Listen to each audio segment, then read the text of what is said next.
Hello mga Beshi Wap. So ngayon ay Monday, alauna ng tanghali at tulog ang aking alaga. Dumating na ang aking parcel. Wow! Tingnan natin ano ang mga laman nito. Ano na naman ang aking nabudol online.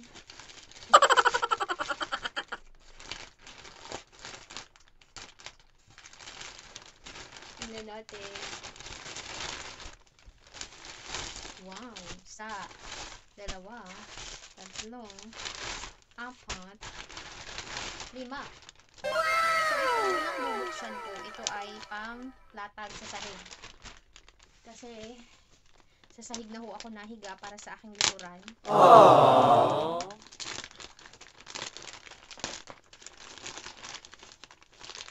Manipis din naman. Akala ko makapal. Ay, sus. Ay, kanipis din. Akala ko naman makapal. Aww. Na-scam ako Ay, manipis. Sus mio, Marimar. Akala ko na may pagkakapal. Pero sige, okay lang. Pwede na. Nasa kaloob. Sus ko po. Ari naman. Ay, talaga. Kaya minsan mas maigi pa talagang personal mo na lang ang bilhin or sa shop kaysa online. Ang ganda nito sa ito pang leeg, pero bala kong ilagay sa bewang kung kakasya. Kasi, baho. Ginamit mo na bago isbenta. Tapos ito naman ay polo. O, diba? Pang winter, ganun. Pero, anipis din. Ito naman ay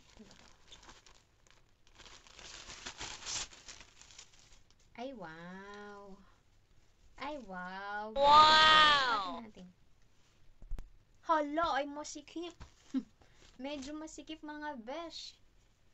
Small ito. Dapat ay medium na pala. Pero, pwede pa. Yan, pwede pa naman. So, sa susunod, medium na yung kukuhain ko. Kasi small to Small lang yung mga kinukuha ko. Cute niya, diba? Pero, mas parang mas mukha ako naging mataba. Malaki. So, try daw natin ito. Kasi itong ito, bagay ito dito. Ooh, cute. Ito ay palda na may ganito. Dress. Sukatin ko din. In fairness, maganda siya. Kaso, yun yung malaki. Tupi na lang natin. Kailangan ko na yung mga ganito kasi it's, taglamig na. Tapos ito, lalagay mo to. Ba, ay ayaw naman na rin. Pa-open.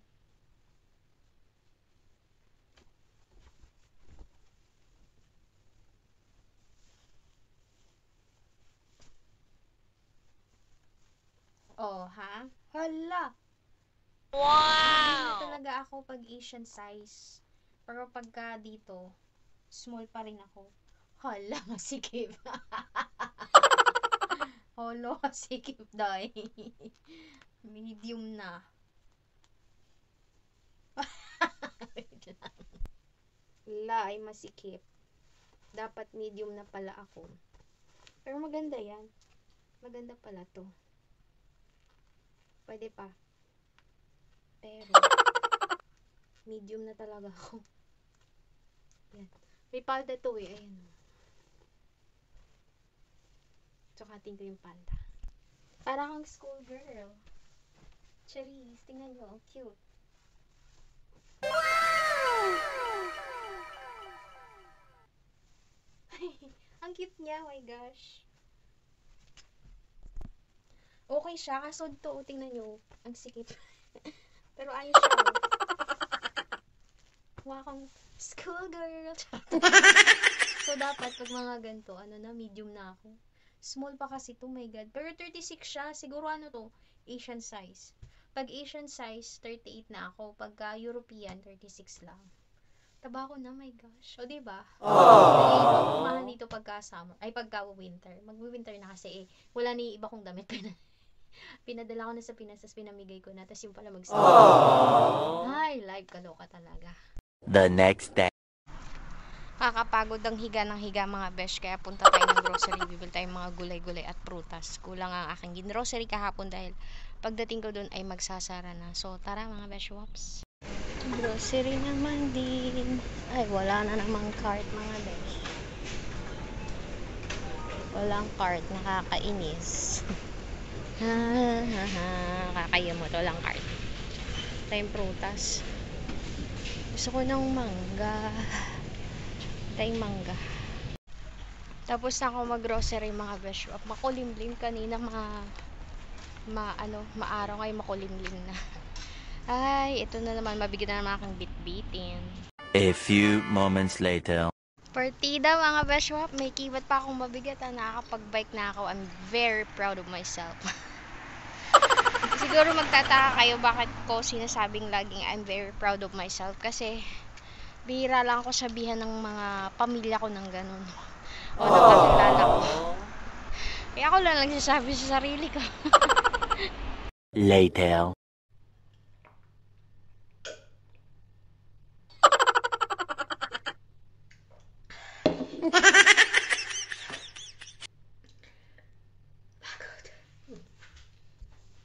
Yung mga pagsalda pagod. So ito yung mga binili ko.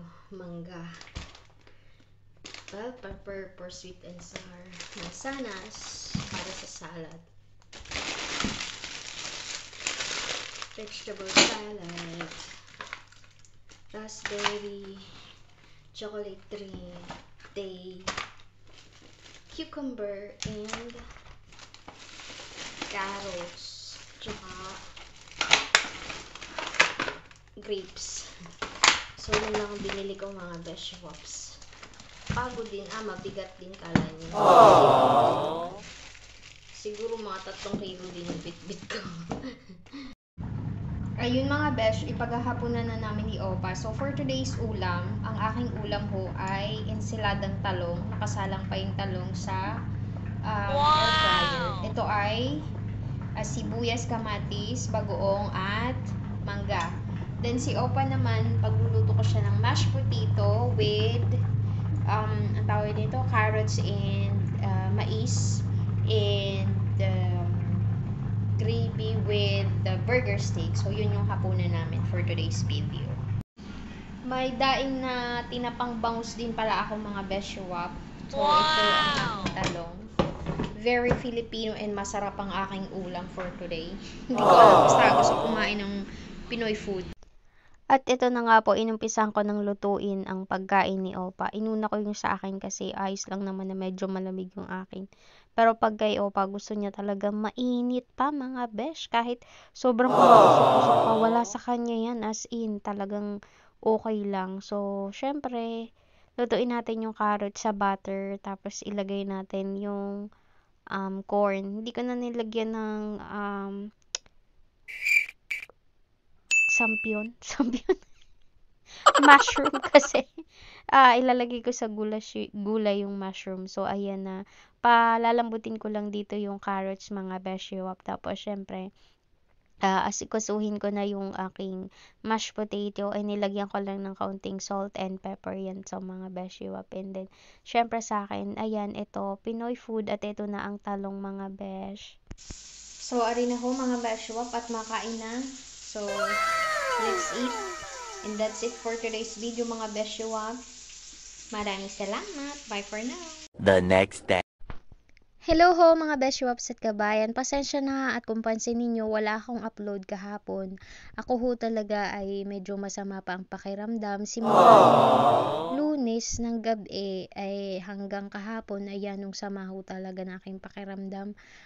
Actually, ngayon ay nanghihina pa ako. Pero, hindi natin dapat iniinda ang mga sakit na yan. Kasi, kung lalo mong iisipin may sakit ka, ay lalo kang kakasakit. So, ariho, dumating na pala yung basket ng bike ko at inalagay ko na. First attempt ho, ari. Hindi ko alam kung paano alagay. Pero, syempre, no choice Inday. Kaya, pagtyagaan natin.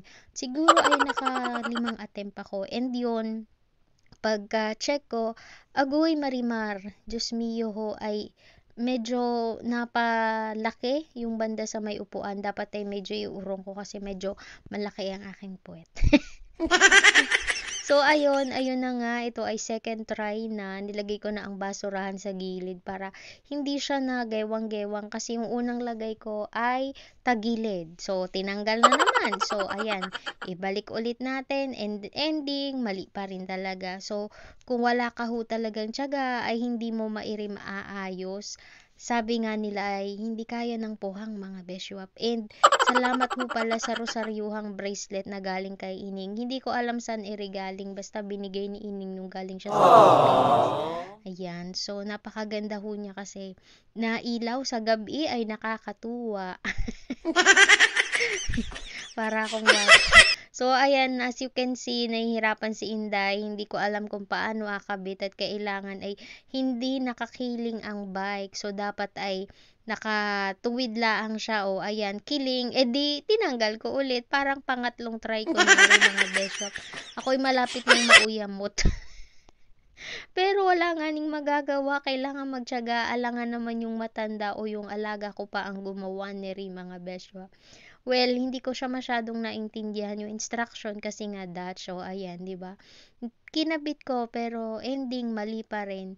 And as you can see, nakabonit ako kasi ayun nga, dahil may dinaramdam si Inday, hindi pwedeng malamigan ang bunbunan. Charis. Hindi, ako talaga ayaw ng malamig. Yung ulo ko ayaw ng nalalamigan at nasakit. At yan ako ay may migraine. O, ayan. Tinuto ko na ang lakas mga besh. Ako nung bandang huli ay nanghina. Sos mio talaga ho. Pag hindi talaga maganda ang katawan mo, ay kailangan mong ipahinga.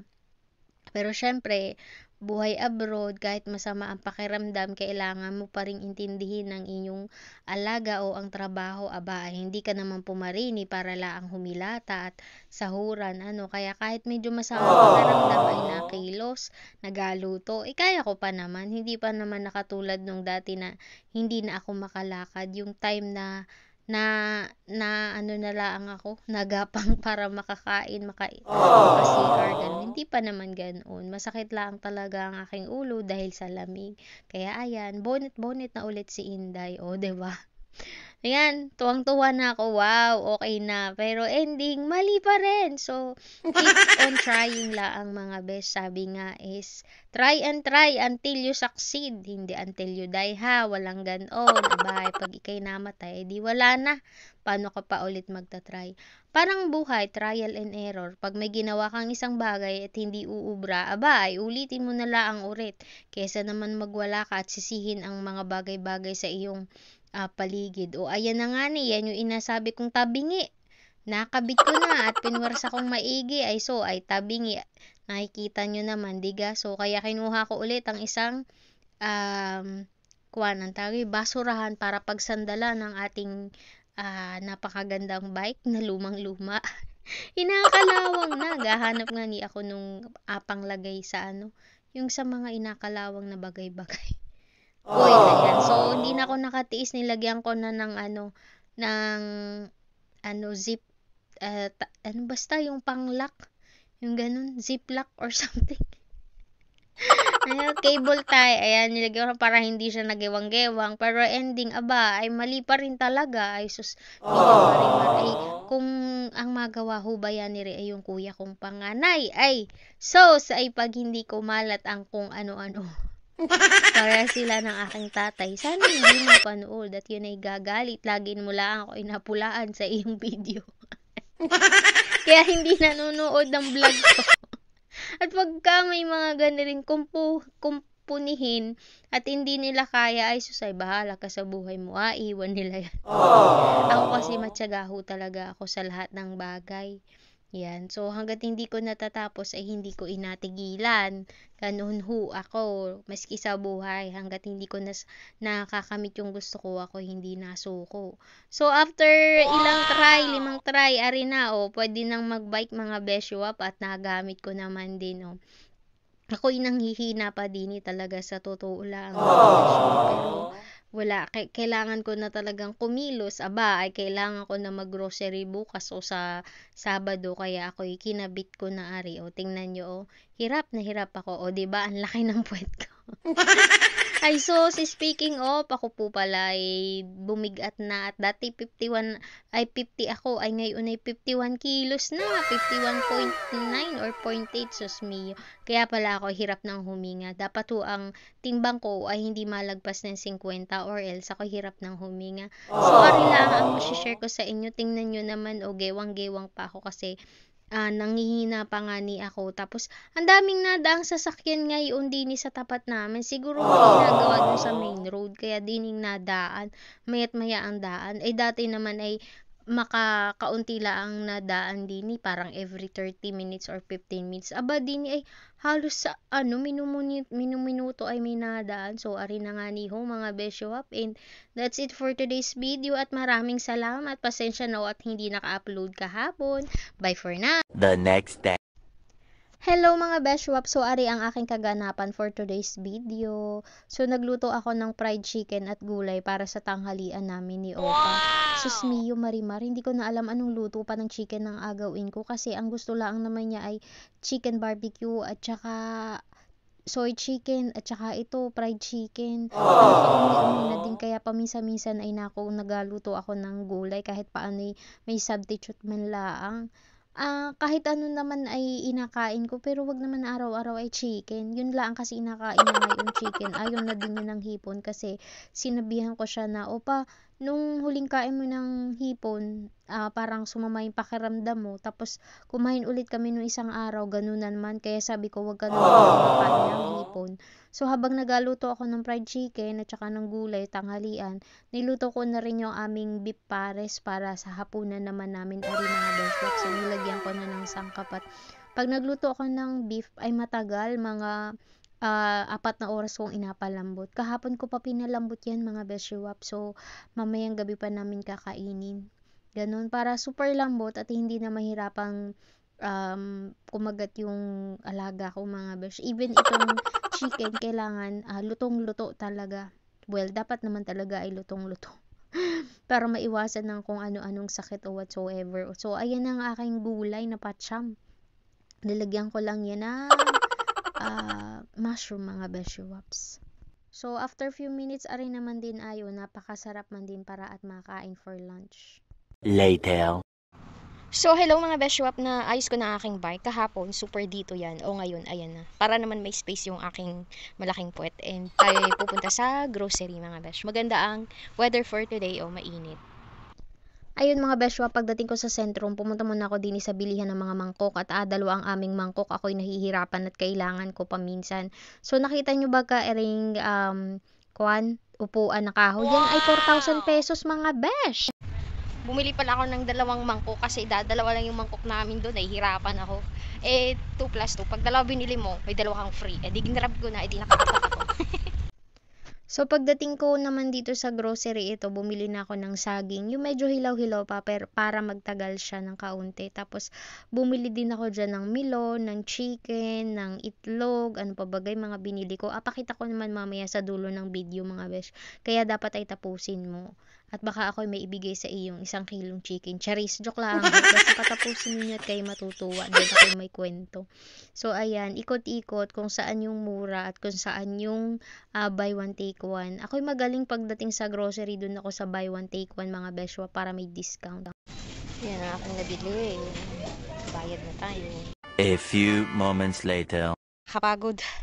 Pagpatong ko ng pinamili ko din gumiwang siya, di niya kaya yung melon tumakbo sa kalsada. Hinabol ko, tawon sa akin yung matanda. Ay, pagod life. Pagod mga besh, muna tayo.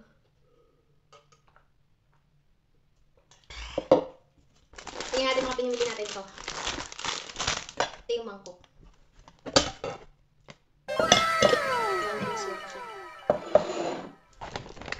O, diba? Sabon para sa damit. Tingnan yung resibo. Tissue ni Opa. Saging. Yung milong gumulong. Yung yogurt ni Opa. Ito, maglalangis ako ng langis ng yogurt. Tapos, itlog. Naka-discounted siya kaya 2 binili ko. sibuyas, chicken, walang kamatayan, pineapple, bigas, chicken. So, yun lang. So, ayun na nga mga Beshwap. Since may gata ako, naisipan kong gumawa ng maha. At ang expected ko, ako ay galangis. So, yung langis ay magkakaroon ng latik. E di alagay ko sana dun sa maha. Ay, sus mio, marimar, naluto na ang maha. Ang latik ay wala pa rin. At hindi ko alam bakit ganun yung nabili kong gata. So, ang ginawa ko na lang ay nilagyan ko ng asukal at tinapings ko din sa maha. Adi walang langis. So, mabili ako ng ibang brand ng coconut milk o ng gata para ako ay magkaroon ng langis ng nyug. At yun ay inapahid ko sa mga sakit-sakit sa likod ko, sa ulo ko, ganun. Pasensya na kayo, yun na ang pabango ni Inday sa gabi, charis. So, ayun na nga, at napakatagal kong halu-haluin ni ring aking maha at naparami ang tubig, kailangan matagal haluin. So, ari na ina-expect ko pero walang nangyaring langis nga ni ng nyug. So, ari na ho ang aking maha. So, yun ang aking kaganapan for today's video mga besh, or for today's routine ni Inday sa maghapon. Well, actually, mahaba pa yan kung gusto kong pahabain. Kaso ay wag na at baka hindi nyo naman tapusin at kayo magreklamo, charis. Pero, ay sumarap ang aking maha dahil dun sa toppings na gata na may asukal. Nilagyan ko na lang ng asukal at lalong sumarap ang aking maha. So, that's it for today's video mga Beshwap. Maraming salamat. Bye for now. The next day.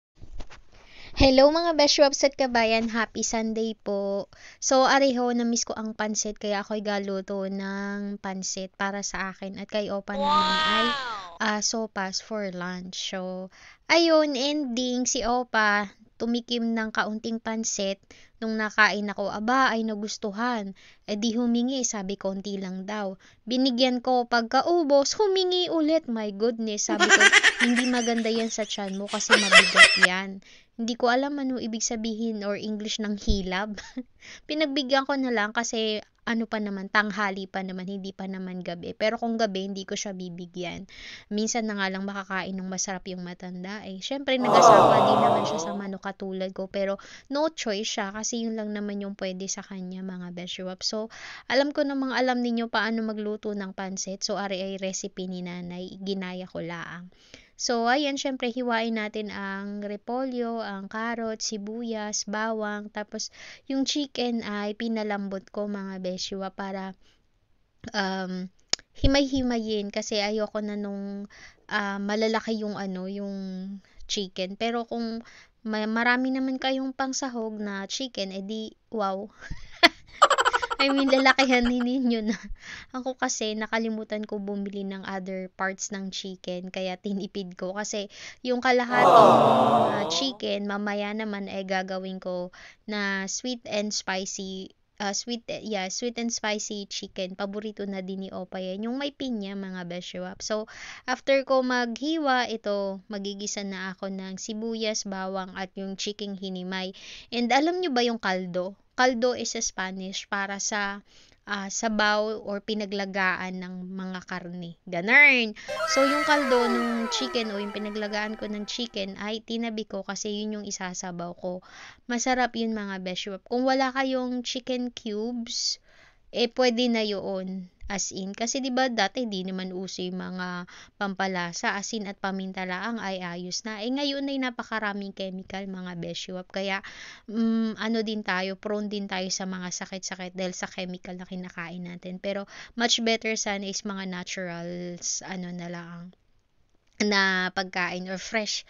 So, ayun, nilagyan ko na ng toyo, daldal ako ng daldal, and then nilagay ko na yung chicken cubes and yung carrots. Sinuuna ko talaga yung carrots kasi medyo matagal yan lutuin. And then, yung bihon o yung sotanghon ay binabad ko na sa tubig bago ko palutuin para mabilis lang siyang lutuin at saka lutong-luto, hindi hihilaban ako. Kasi ako din minsan parang hindi ako masyado natutunawan pagka ito. Pero, ayun, napaalat yung aking timpla and masarap yun, may calamansi or may lemon. Which, ayan, inilagay ko na ang ating repolyo. Huli kong nilalagay yung repolyo. And, ninagdagan ko ng tubig kasi, syempre, ang sotanghon, madaling maubusan ng sabaw. Kaya, dinagdagan ko ulit ng kaunting paminta at pampalasa. And then, after naman magluto ng pansit, rin na nga ni inaluto ko na ang sopas ni Opa na akala ko ay yun lang akainin niya. So, pagkatapos kumain na ng isang mangkok na sopas, ay humingi ng pansit. So, nilagyan ko ng kaunting butter, mantika, tapos garlic at onion. Tapos, syempre, lagay natin ang ating hinimay na chicken. Tapos, lagyan ng salt and pepper, tsaka pampalasa, mga beshiwap. So, ayan. Madali lang naman pagluto ng sopa. Sabi ko, Opa, since Sunday ngayon, special ang ating tanghalian. Kasi gano'n naman talaga pag Sunday family day, medyo special or social yung mga pagkain natin sa Pilipinas. Yung simple pero masaya kasi sama-sama kayong kakain. Yun yung namimiss ko dyan sa Pilipinas. Ganun, tapos magsisimba ka, ganun. Kaso wala namang may simbahan dito pero wala akong kakilala and hindi ko alam kung anong oras ang misa, ganun. So, nilagyan ko na ng salt and pepper tsaka ng pangpalasa. Tsaka nilagay ko na yung chicken stock and also 3 dakot lang na macaroni pasta yung nilagay ko kasi nga konti lang naman talaga yung dapat kong lutuin pero napaparami talaga so nilagyan ko ng additional na tubig para sa ating pagpapakulo ng pasta and after few minutes ayan ilalagay ko na yung ating gatas at saka yung ating repolyo. Huli ko talaga nilalagay yun kasi pangit naman yung sobrang overcook ng ating gulay. Okay lang yung carrots kasi medyo matagal talaga lutuin yun. Pero itong ating repolyo, medyo mabilis lang yan, mga beshiwap. So, bahala na kayong magtansyameter ng mga pangpalasa. And after a few minutes, arin na nga ho, luto na ang ating pansit at sopa. So, that's it for today's video, mga besh. Bye for now!